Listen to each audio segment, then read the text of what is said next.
Hey folks, Bob Egley here from Florida Cam Courses again with our special guest, Les Goldman. Les is a licensed community association manager, and today we're going to be discussing the ins and outs of community management from the perspective of a CAM. We hope you enjoy walking a bit in the CAM shoes because it's very different than a resident or a board member. Les and I have worked together for a lot of years, and he's one of my best friends in the business, and I can't think of anybody better to give you a perspective of what it's like to be a manager, a little bit of insight into our career. Les, welcome, and thank you for joining us today. Thanks for having me. Why don't you tell the audience a little bit about your background and how you arrived at becoming a licensed community manager? I spent about 30 years with a computer manufacturing company, mostly in manufacturing and logistics, and my last role was managing a plant up in New Hampshire. The company decided to close the plant and move it to California, and given my age, and in fact I already had a home in Florida, I decided to take early retirement.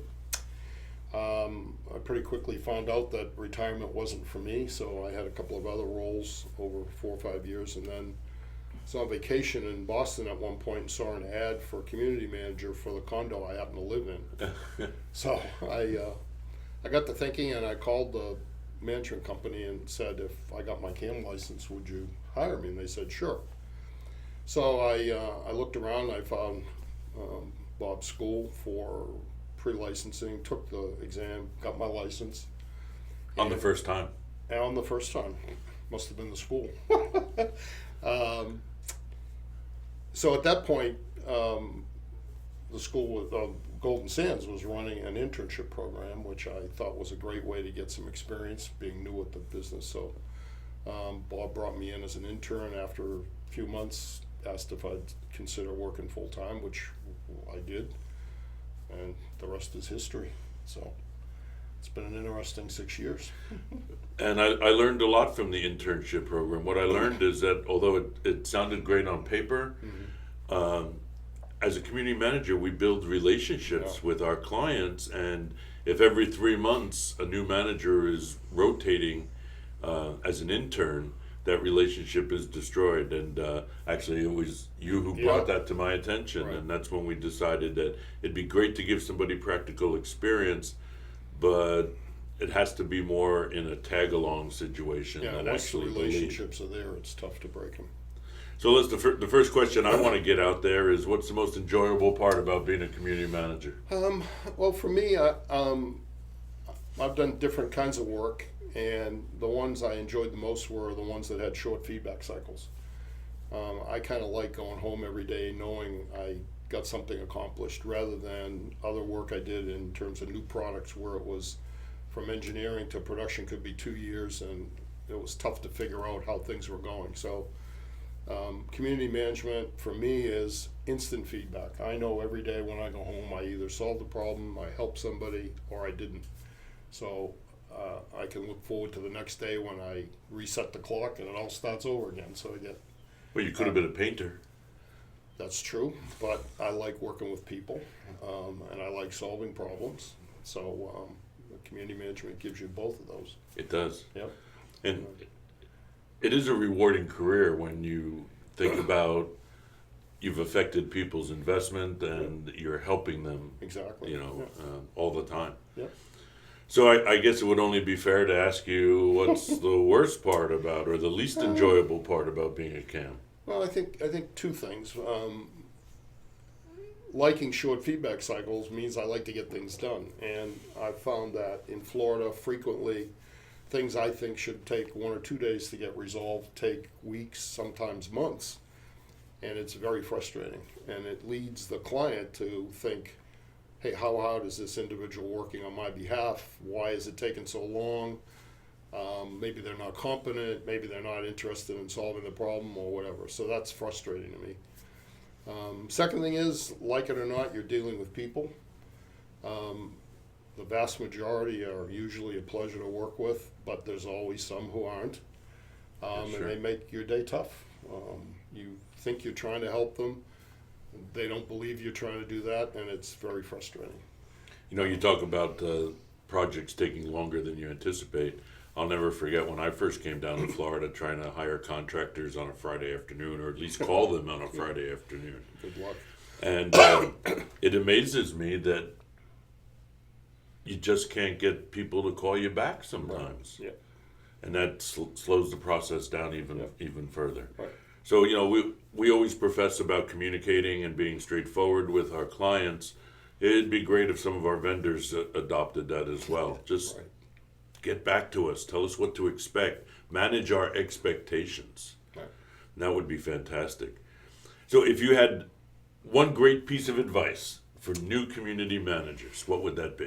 Oh boy. I guess the one thing I would suggest is listen a lot and speak infrequently, at least in the short term. A lot of times I've found that I try and think about what am I going to answer before I've heard the whole question. And the problem is when you do that frequently, you never hear the question.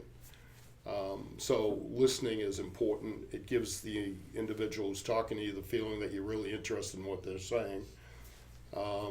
It's true. And it makes them feel like you're really trying to help. If they don't feel you're trying to help, then you got a problem.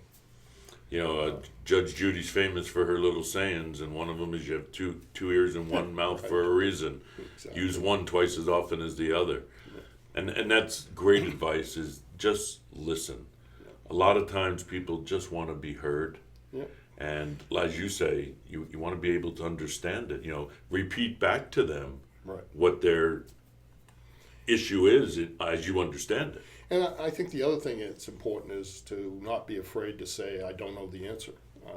Good point. We always love to be able to give an answer instantly, but again, honesty. If you don't know the answer, then say, I don't know the answer. I'll find out what it is, and I'll get back to you, and then do it. But I don't think anybody has a problem with you saying, hey, I really don't know the answer to that, but I'll find out. And get back to them. Absolutely. Absolutely. Yeah. Can you offer our management viewers any tips on what you do to diffuse sticky situations, or what works best with you when you're dealing with difficult people? I spend a lot of time listening, again, and I try to make them understand that this isn't an adversarial relationship. I really am here to help you. My goal is to help you. It may not be done as quickly as you would like it to be done, but it will be done. And again, you may not hear the answer you want to hear, but I'll be honest with you in what I can do and what I can't do. So if people feel like you're listening and that you're sincere, they usually are pretty reasonable about it. Well, you know, you and I together have worked with a fair amount of difficult people. For sure. Without naming names or locations, I can remember one resident where the spouse was spraying the neighbor's children with a hose because she felt that they were on her property. Yep. And talking before we started the show, I understand that you had a run-in with this person yet again who always seems to have an issue. No matter what, they have problems. Yeah, this person kept calling me, complaining that he was unable to get on the website, the community website, and as a result of that, he couldn't get any copies of minutes. He couldn't find out what was going on because he worked out of town. He couldn't find out what was going on in meetings and so on. And management was totally shutting him out of the website, right? Absolutely. So at one point, 2 board members said, why don't we get together with this fellow and see what his problem is? So they invited him to a meeting.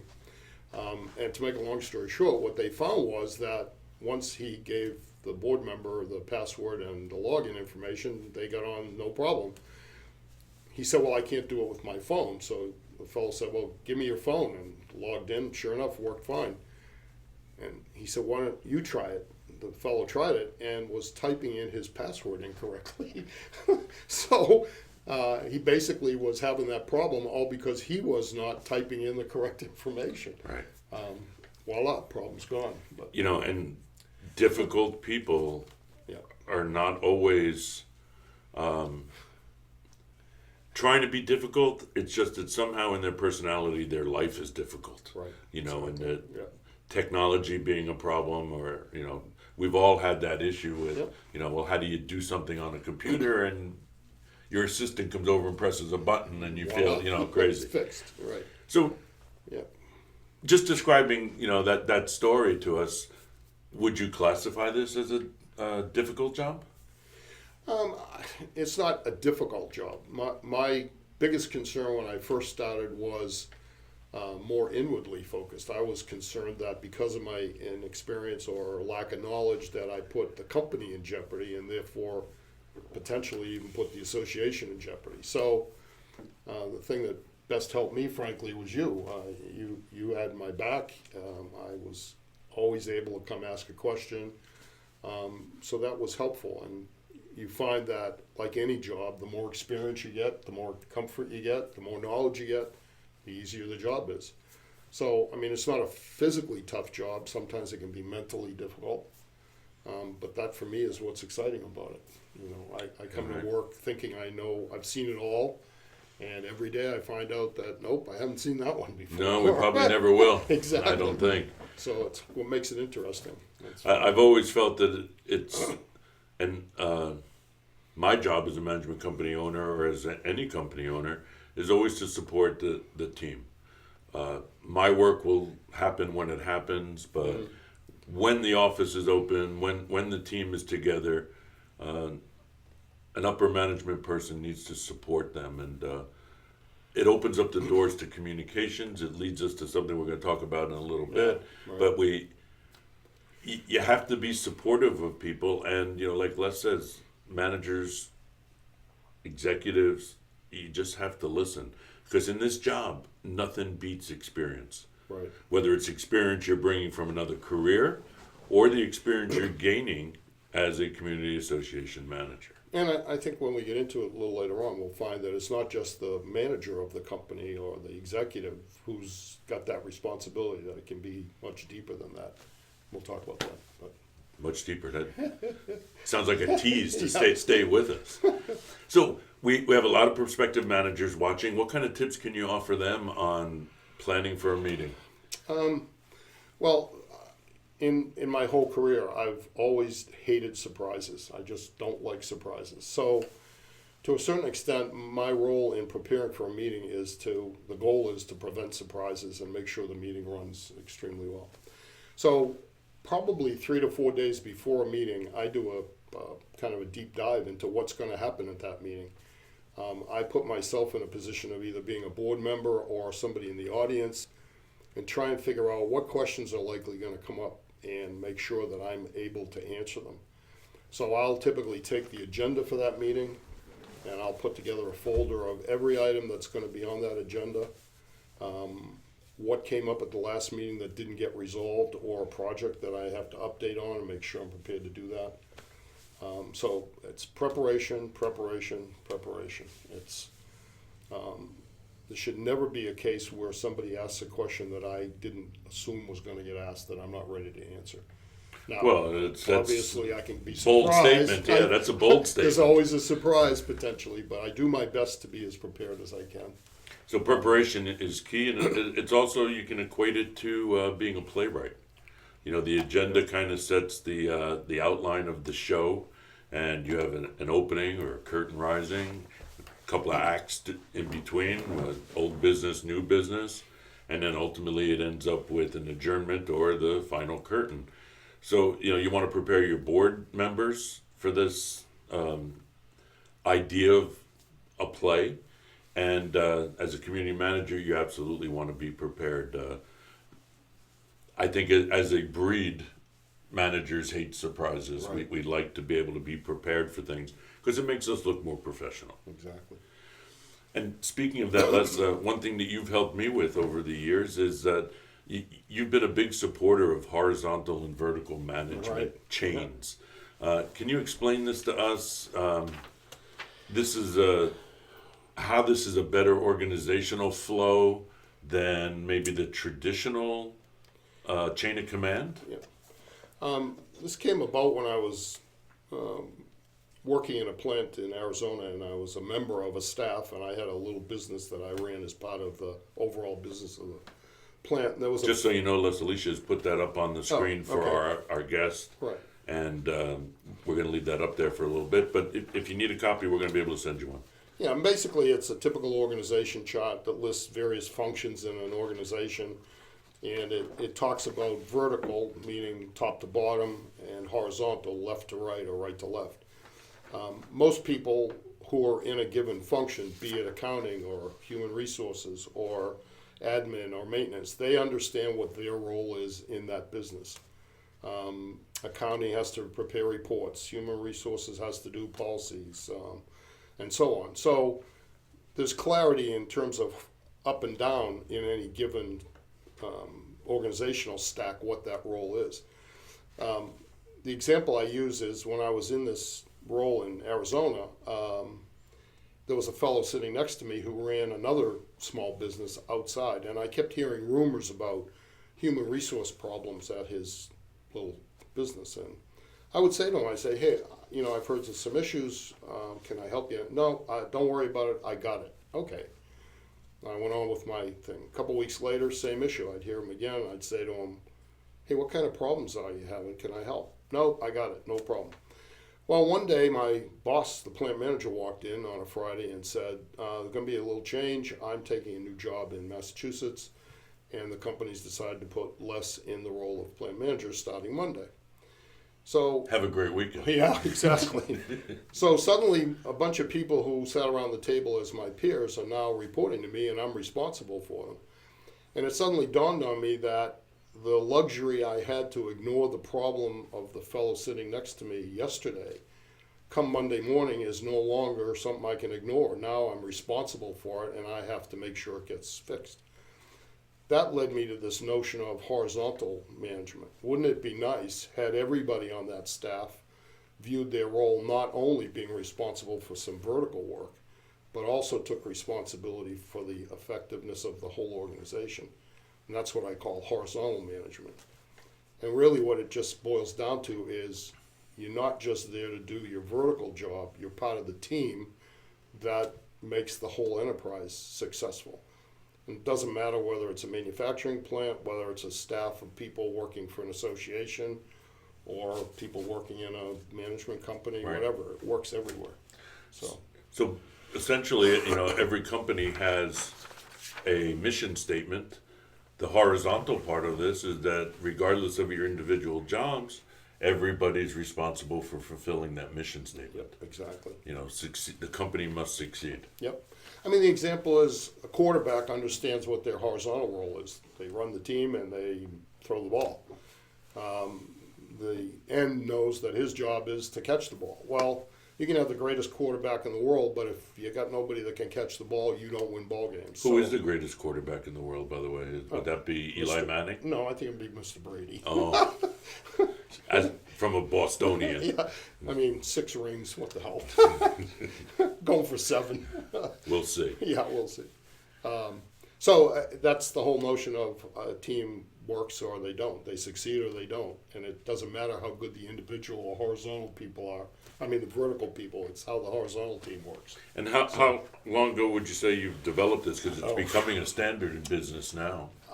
I became the plant manager in Arizona in 1987, so 30 odd years ago. Wow. So, yeah, it's been around a while. Well, it took it a while to catch on, but I think it's Exactly. catching on. Yep. We are a team. Everybody, professes when you look at companies and job applications that, we're a team organization and we're all working together. But a lot of times you find out that it's not that big of a team. You can't talk with the owner of the company, or you're not allowed to interact with certain department heads. Right. A team means we are all in this together. We're gonna make the company succeed, Yep. and that's what's so beautiful about this. I'm having such a great time today, but I see by the clock on the wall that we're just about out of time for today. Our viewers have things to do and places to go. Yep. I'd certainly like to thank Les for spending his time with us. His name again is Les Goldman. He gave us some sage advice. He is a seasoned professional, of course. And hopefully we can do this again very soon. Les, thank you very much. Thank you. It's great being Appreciate here. it. And if you'd like to have a copy of the horizontal and vertical management chain, we'd be happy to send it to you. Just email us at customerservice@floridacamcourses.com, and we'll get one out to you right away. Until next time, be well. Thanks for watching. Thank you. Take care.